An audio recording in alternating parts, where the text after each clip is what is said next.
नमस्ते बच्चों, CLE's KK CBSE school Chikodi कक्षा 6 और 7 के ऑनलाइन क्लास में एक बार फिर से आप सभी का स्वागत करती हूँ। बच्चों, आज के इस कक्षा में हम पढ़ने जा रहे हैं कारक। कारक के साथ उसकी परिभाषा और भेद भी हम पढ़ेंगे बच्चों, ठीक है। तो देखिए, कारक की परिभाषा, संज्ञा या सर्वनाम के जिस रूप से वाक्य के अन्य शब्दों के साथ उनका संबंध सूचित हो उसे कारक कहते हैं। ठीक है बच्चों, संज्ञा तथा सर्वनाम के जिस रूप से उसका सीधा संबंध वाक्य के अन्य शब्दों के साथ, यानी कि वाक्य में क्रिया शब्द भी होते हैं, उनके साथ हमें पता चलता है, उसको हम क्या कहते हैं, कारक कहते हैं। और प्रत्येक कारक का एक चिन्ह होता है जिसे हम कहते हैं विभक्ति या परसर्ग। ठीक है बच्चों, तो देखिए यहाँ पर हर एक कारक का एक चिन्ह होता है जिसे हम कहते हैं विभक्ति या परसर्ग। क्या कहते हैं? परसर्ग। ठीक है बच्चों, विभक्ति या तो परसर्ग कहते हैं। एक बार फिर से कारक की परिभाषा समझ लीजिए। संज्ञा या सर्वनाम के जिस रूप से उसका संबंध वाक्य में प्रयुक्त क्रिया शब्दों के साथ होता है, ठीक है, यानी कि उनका संबंध सूचित वाक्य के अन्य शब्दों के साथ उनका संबंध आता है, उसे हम कहते हैं कारक। और कारक के जो चिन्ह होते हैं उनको विभक्ति या तो परसर्ग कहते हैं। समझ में आया? अब देखिए यहाँ पर कारक के 8 भेद हैं। कितने भेद हैं बच्चों? कारक के 8 भेद हैं। सबसे पहला भेद है कर्ता, दूसरा है कर्ण, तीसरा है करण, चौथा है संप्रदान, पांचवा है अपादान, छठा है संबंध, सातवां है अधिकरण, आठवां है संबोधन। इस प्रकार से कारक के 8 भेद है। और इन 8 भेदों के जो विभक्ति प्रत्यय हैं, देखिए यहाँ पर विभक्ति प्रत्यय, कर्ता का विभक्ति प्रत्यय है ने। क्या है? कर्ता का विभक्ति प्रत्यय ने। या तो एक तो ने लगता है या तो उस कर्ता में विभक्ति प्रत्यय नहीं लगता। दूसरा कर्म का विभक्ति प्रत्यय है को, करण का है से, द्वारा, संप्रदान का है को या के लिए या तो हेतु, अपादान का है से यानी कि अलग होना, संबंध कारक का होता है का, की, के, रा, री, रे, अधिकरण में और पर, और संबोधन यानी कि है, अरे, ए, ओ, हाय, अजी, इस प्रकार के जो शब्द आते हैं संबोधन करते हैं, यानी कि बुलाते समय जो शब्द हम उपयोग करते हैं उसको संबंध कारक कहते हैं।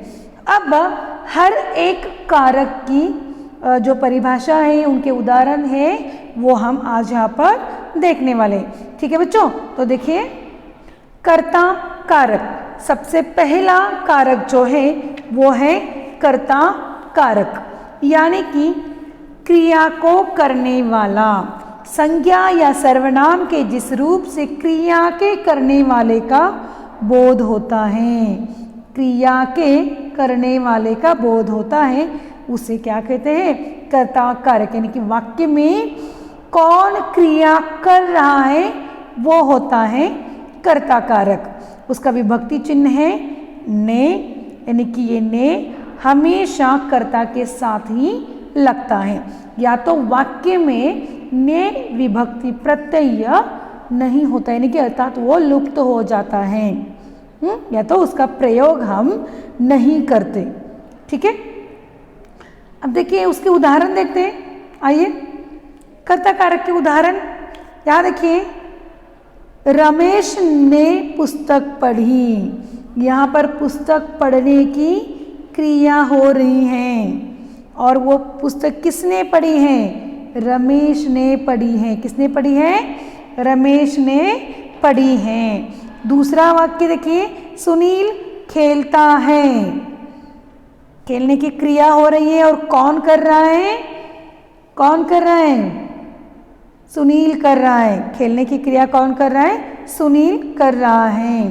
पक्षी उड़ता है, यहाँ पर उड़ने की क्रिया हो रही है और वो क्रिया कौन कर रहा है?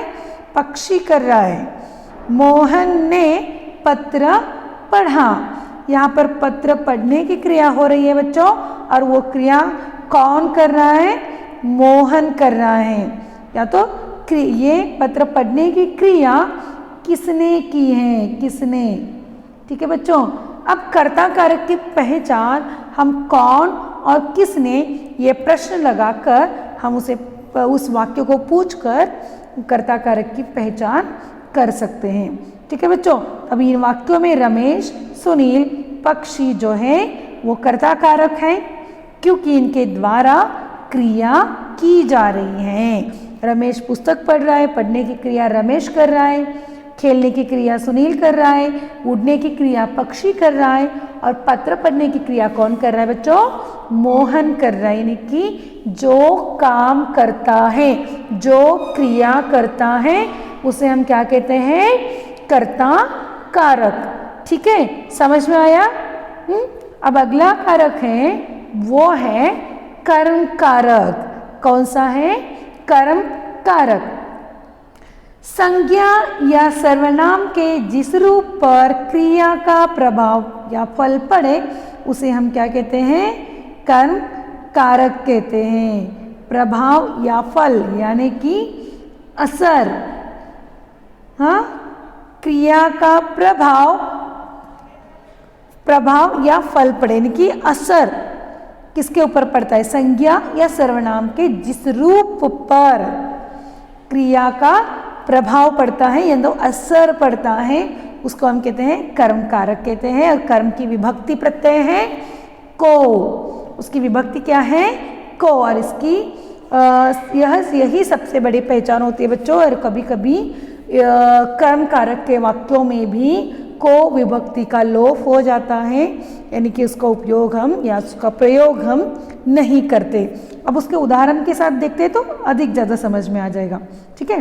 अब देखिए, उसने सुनील को पढ़ाया। उसने, यहाँ पर उसने जो है वो है वाक्य में सर्वनाम है। क्या है? सर्वनाम है। ठीक है। और उसने किसको पढ़ाया? सुनील को पढ़ाया, यानी कि असर किसके ऊपर पड़ रहा है? सुनील के ऊपर पड़ रहा है ना। मोहन ने चोर को पकड़ा। यहाँ पर मोहन एक संज्ञा शब्द है, यानी कि किसी व्यक्ति का नाम है। ठीक है। और मोहन ने किसको पकड़ा है? चोर को पकड़ा है। और पकड़ने का असर किसके ऊपर पड़ा है? चोर के ऊपर पड़ा है। समझ में आ रहा है ना बच्चों? तीसरा उदाहरण है, देखिए, लड़की ने लड़के को देखा। लड़की ने लड़के को देखा। यहाँ पर क्रिया हो रही है देखने की। कौन देख रहा है? लड़की देख रही है। और किसको देख रही है? लड़के को देख रही है, यानी कि वो जो देखने का असर किसके ऊपर पड़ रहा है? लड़के के ऊपर पड़ रहा है। ठीक है बच्चों। चौथा उदाहरण देखिए, कविता पुस्तक पढ़ रही हैं। कविता पुस्तक पढ़ रही है। यहाँ पर पढ़ने की क्रिया हो रही है। क्रिया कौन कर रहा है? कविता कर रही है। और असर किसके ऊपर पड़ रहा है? पुस्तक के ऊपर पड़ रहा है। समझ में आया ना बच्चों? तो यहाँ पर कविता पुस्तक पढ़ रही हैं, यानी कि ये जो है कर्म कारक के उदाहरण है। समझ में आया बच्चों? अब देखिए, कहना और पूछना के साथ से का प्रयोग होता है और इनके साथ को का प्रयोग नहीं होता है। समझ में आया? ठीक है बच्चों। चलो आगे देखते हैं। तीसरा कारक है करण कारक। अब करण कारक जिस साधन से अथवा जिसके द्वारा क्रिया पूरी की जाती है, जिस साधन से या जिसके द्वारा क्रिया की जाती है उसे करण कारक कहते हैं। और इसका विभक्ति प्रत्यय है से या तो द्वारा।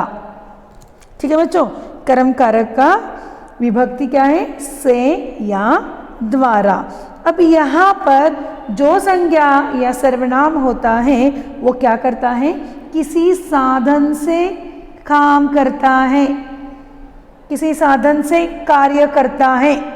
ठीक है बच्चों, अब देखिए उदाहरण देखते हैं, उदाहरण के साथ ज़्यादा समझ में आएगा आपको।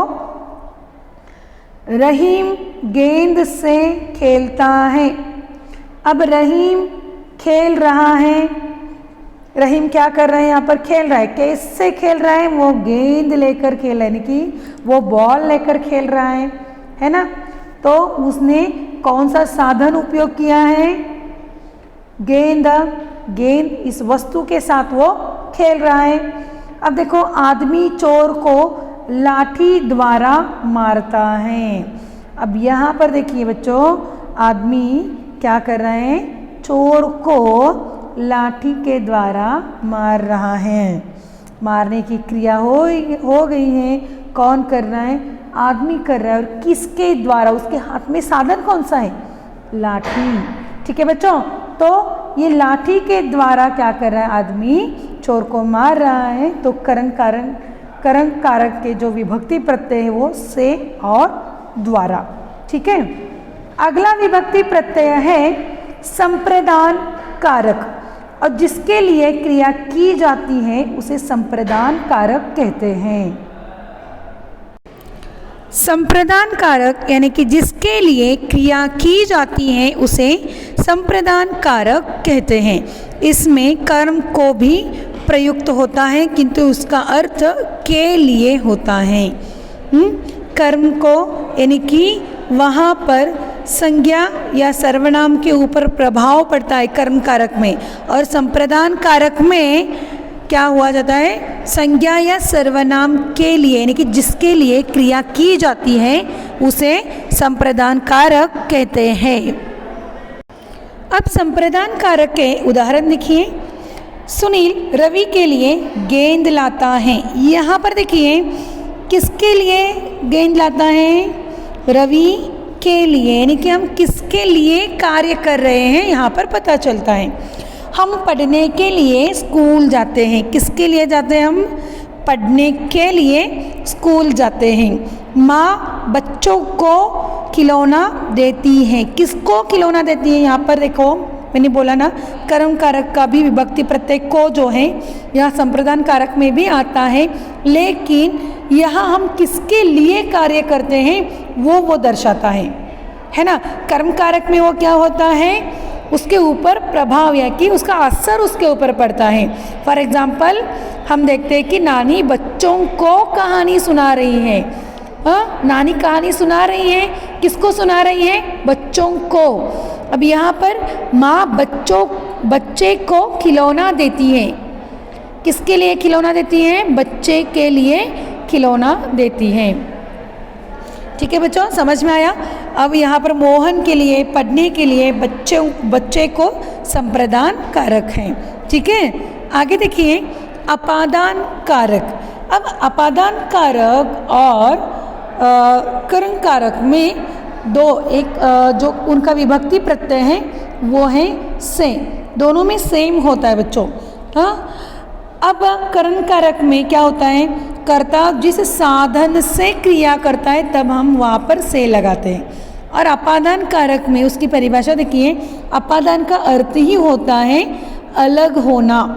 संज्ञा अथवा सर्वनाम से किसी वस्तु का अलग होने का हमें ज्ञान होता है तब हम उसे अपादान कारक कहते हैं। अभी मैंने जैसे बोला कि करण कारक में भी से का उपयोग करते हैं, लेकिन वहाँ पर क्या होता है, वो जो संज्ञा या सर्वनाम किसी साधन से वहाँ पर क्रिया करते हैं तो से वहाँ पर आता है।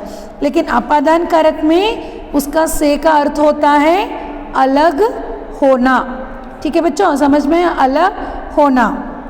उदाहरण के अनुसार देखते, देखो हिमालय से गंगा निकलती है। हिमालय पर्वत से वहाँ से गंगा का उद्गम होकर वो वहाँ से आगे निकलती हैं। वृक्ष से पत्ता गिरता है, यानी कि वृक्ष जो पत्ते होते हैं, पेड़ से पत्ते अलग हो जाते हैं। राहुल छत से गिरता है। राहुल छत पर बैठा है और वहाँ से वो छत और वो अलग हो गए। ठीक है बच्चों, तो इस प्रकार किसी चीज़ से वो अलग होना, उसे हम क्या कहते हैं, अपादान कारक कहते हैं। जैसे फॉर एग्जाम्पल अगर हम लेते हैं, अभी यहाँ पर और एक उदाहरण लेते हैं, नल से पानी टपक रहा है, नल से पानी टपकना, क्या हुआ, अब नल से पानी अलग हो रहा है तो वो हुआ अपादान कारक, है ना। माँ ने दूध से खीर बनाई, माँ ने कैसे खीर बनाई, क्या उपयोग किया वहाँ पर, दूध उपयोग किया, है ना, तो वो हुआ करण कारक। ठीक है, इस प्रकार से करण कारक और अपादान कारक में फर्क आता है। तो आगे देखिए अगला वाला है संबंध कारक।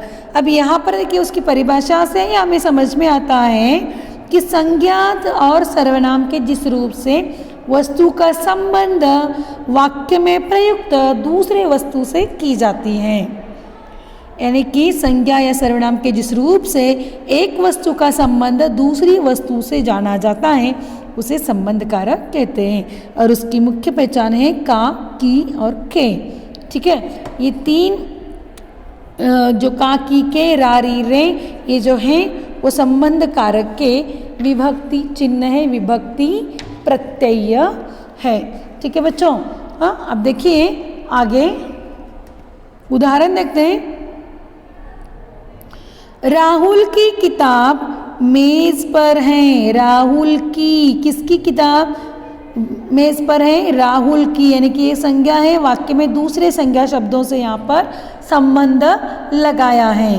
ठीक है, सुनीता का घर, सुनीता भी एक संज्ञा शब्द है, घर भी एक संज्ञा शब्द है, दोनों के बीच में यहाँ पर का लगाया हुआ है, तो ये क्या है, की और का जो है कारक, संबंध कारक होता है। अगला देखिए अधिकरण कारक। संज्ञा के जिस रूप से क्रिया के आधार का बोध होता है उसे अधिकरण कारक कहते हैं, यानी कि जो चीज़ रखी होती है या जो चीज़ है जिसे आधार बनाकर वो प्रयोग किया जाता है। ज़्यादातर यहाँ पर स्थान और समय का उपयोग ज़्यादा किया जाता है और उसके कारक हैं में और पर। ठीक है, और देखिए घर पर माँ है, माँ कहाँ पर है, घर पर है। घोंसले में चिड़िया है, माँ चिड़िया कहाँ पर है, घोंसले में है। सड़क पर गाड़ी खड़ी है, कहाँ पर गाड़ी खड़ी है, सड़क पर गाड़ी खड़ी है। और उदाहरण देती हूँ बच्चों, यहाँ पर देखिए आकाश में तारे चमक रहे हैं, कहाँ पर तारे चमक रहे हैं, आकाश में तारे चमक रहे हैं। मैदान में दर्शक मैच देख रहे हैं। छत पर कपड़े सूख रहे हैं, छत पर, मेज पर। ठीक है बच्चों, आकाश में, ये क्या है, सब अधिकरण कारक के उदाहरण है। ठीक है, अगला और अंतिम जो है संबोधन कारक। संज्ञा या जिस रूप से किसी को पुकारने तथा सावधान करने का बोध होता है। पुकारने यानी कि संबोधित करना है, संबोधित करना है। संबोधन कारक का संबंध क्रिया से नहीं होता, ये ध्यान में रखिए बच्चों। संबोधन कारक का संबंध न क्रिया से और न ही किसी दूसरे शब्द से होता है। अभी तक हमने जो 7 कारक देखे उनका संबंध वाक्य में प्रयुक्त क्रिया शब्दों से आता है ना। अब संबोधन कारक जो है इनका संबंध वाक्य में प्रयुक्त क्रिया शब्दों से नहीं आता, ना ही दूसरे शब्दों से आता है। ठीक है, लेकिन जब भी हम किसी को पुकारते हैं, जब भी हम किसी को पुकारते हैं तब इसका उपयोग है, तो किसी को सावधान करने के लिए इस कारक का उपयोग किया जाता है। फॉर एग्जाम्पल देखिए यहाँ पर खबरदार, सावधान करना होता है ना, खबरदार। अब और यहाँ पर मुख्य रूप से विस्मय आदि बोधक चिन्ह का उपयोग किया जाता है। रीना को मत मारो, रमा देखो कैसा सुंदर दृश्य है। तो जहाँ पर आश्चर्य सूचक क्रिया होती है, या तो हम किसी को बुलाते हैं। फॉर एग्जाम्पल आप देखते हो कि भाइयों और बहनों ऐसे कहते हैं ना, तो ये संबोधन कारक हुआ। भाइयों और बहनों, बच्चों इधर आइए, अरे बाप रे, हे माँ हमें अंधकार से डर लगता है, हाँ, ए भाई ज़रा इधर आइए। इस प्रकार के जो उदाहरण होते हैं वो संबोधन कारक के उदाहरण होते हैं। ठीक है बच्चों, समझ में आया? आज हमने 8 कारक देखे हैं और उनकी परिभाषा और उनके उदाहरण के साथ हमने कारक को समझ लिया है। ठीक है बच्चों, और आपको क्या करना है, इसको अपने व्याकरण बुक में अच्छी तरह से नोट्स बनाकर लिखना है। समझ में आया? अब देखिए यहाँ पर मैंने एक चार्ट बनाया है, उस चार्ट में आप देख सकते हो कारक है, उसके चिन्ह है, उसको किस प्रकार से पहचाने, यानी कि शॉर्ट में उसकी परिभाषा है और पहचान करने के लिए हम कौन से उसको प्रश्न पूछ सकते हैं और उसके उदाहरण भी हमें यहाँ पर दिया है। ठीक है, देखिए सबसे पहले कर्ता क्या है, कर्ता का विभक्ति चिन्ह है ने। कर्ता यानी कि क्या होता है, काम को करने वाला। और इसकी पहचान के लिए हम ये कौन से प्रश्न पूछ सकते हैं, कौन और किसने। राम उदाहरण है, राम खा रहा है, राम ने खाया। यानी कि चिन्ह एक तो ने लगता है या तो कोई भी चिन्ह यहाँ पर नहीं लगता। काम कौन कर रहा है, खाने की क्रिया कौन कर रहा है, राम कर रहा है, यानी कि वो है कर्ता कारक। कर्म का विभक्ति प्रत्यय है को। इसकी पहचान, कर्म को हम किस प्रकार से पहचान करते हैं, जिसके ऊपर असर पड़ रहा है, क्रिया का असर जिसके ऊपर पड़ रहा है, यानी उसके लिए पहचान करने के लिए क्या और किसको प्रश्न पूछकर हम उसकी पहचान कर सकते हैं। उदाहरण देखिए, राम ने कुत्ते को डंडा मारा। राम ने डंडा मारने की क्रिया की है और उसका असर किसके ऊपर पड़ रहा है, कुत्ते के ऊपर पड़ रहा है। ठीक है, समझ में आया? करण, करण कारक के विभक्ति चिन्ह से, के द्वारा, के साथ, और यहाँ पर जिसकी सहायता से काम होता है, जिसकी सहायता से हम काम करते हैं उसे करण कारक कहते हैं। और उसके लिए प्रश्न है किससे। राम ने चम्मच से सूप पिया। सूप कैसे पिया उसने, कौन सा आधार लिया, चम्मच का आधार लेकर उसने। और यानी कि आधार यानी कि यहाँ पर होता है साधन। क्या था बच्चों, साधन। कौन से साधन से वो क्रिया कर रहा है। ठीक है, चम्मच से वो क्रिया कर रहे हैं। संप्रदान के लिए, के हेतु, हाँ, जिसके लिए हम काम करते हैं उसका पूछने का प्रश्न कौन सा है, पहचान करने का, किसके लिए। मामा जी मेरे लिए किताब लाए। किसके लिए मामा जी ने किताब लाया, मेरे लिए, यानी कि मेरे लिए किताब लाए। अपादान, उसका विभक्ति चिन्ह है से, यानी कि अलग होना, तुलना करना, डरना। इसका पहचान किससे, मैं घर से भाग गया, यानी कि अलग हो गया, वो घर से अलग हो गया। रेखा से माधुरी अधिक अच्छा अभिनय करती है, यानी कि यहाँ पर तुलना की जा रही है, डिफरेंस बताया गया है। ठीक है, रेखा से माधुरी अच्छा अधिक अभिनय करती है। संबंध काकी के रारी रे, यानी कि दो संज्ञा शब्दों के बीच में या दो संज्ञा या सर्वनाम के बीच में संबंध दिखाया जाता है, उसे संबंध कारक कहते हैं।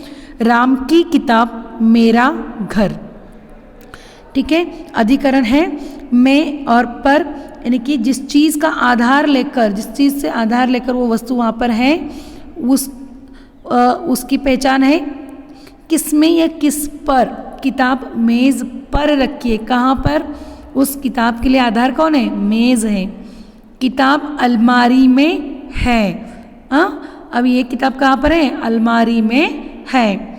संबोधन कारक, उसके चिन्ह होते हैं अरे, ओ आदि, यानी कि हम जिसको संबोधन करके पुकारते हैं वही उसका चिन्ह बन जाता है। और जिसको पुकारते हैं उसकी पहचान क्या है, जिससे कहा जाए, जिसको हम पुकारते हैं। राम इधर आओ, इस प्रकार से। हे भगवान बचाओ, जैसे हम संबोधन पुकारते, भाइयों और बहनों, इस प्रकार से। ठीक है बच्चों, आज के इस क्लास में हमने कारक के बारे में पूरी तरह से जानकारी ली है बच्चों, और आपको इसका नोट्स अच्छी तरह से बनाना है। ठीक है, तो चलिए अगले क्लास में एक नए टॉपिक के साथ आते हैं। धन्यवाद।